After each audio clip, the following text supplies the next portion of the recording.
Last Friday, we all know this, during a party in Oakland warehouse, went up in flames, killing dozens. We want to get into a little bit of how it may have happened and what you can do to protect yourself. So there are a lot of questions still, and this is truly tragic. And when you start looking at this situation and the party and the living quarters, it's quite frankly not maybe surprising that a fire like this could occur.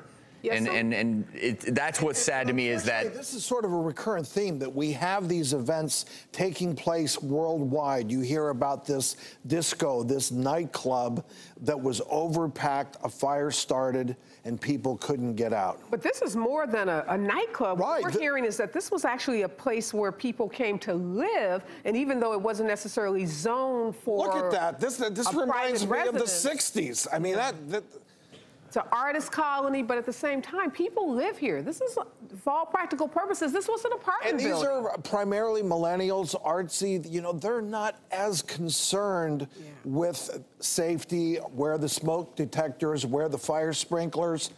Well, nowadays, if I go to a crowded setting, and I don't go that often, but when I do, at my age now, I'm more aware of it. Like, wow, this is so crowded. I look to see how would I get out if there was an event, what I would do. Right. But unfortunately, I think younger people, you know, their mind is well, and if there could be, there's never going to be a silver lining in this, but if it does maybe raise concerns for other similar living quarters, people begin to ask the questions, is this safe? Apparently this building had not had an inspector in it potentially in 3 decades. So if you think about that, this was a tragedy waiting to happen. And Ariva, as far as when you get into this now, of course, people are going to point fingers. Yes, we're already seeing that, Travis, and we're going to see lawsuits. Attorneys have already come forward and said they've been contacted by victims' families, and it's not just going to be civil lawsuits for damages for the victims, the 36 people that died in the fire, and then the hundreds of others that may have some kind of smoke inhalation or other injuries, but possible criminal charges.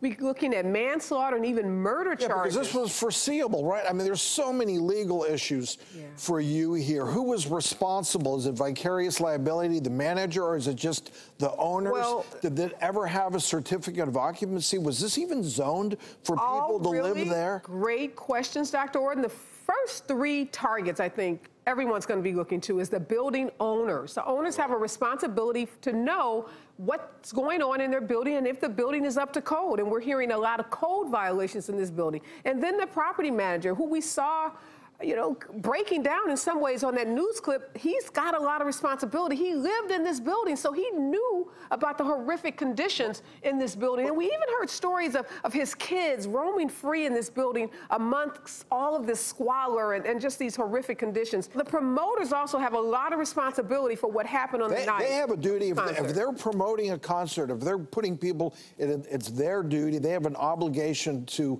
provide a safe environment. Clearly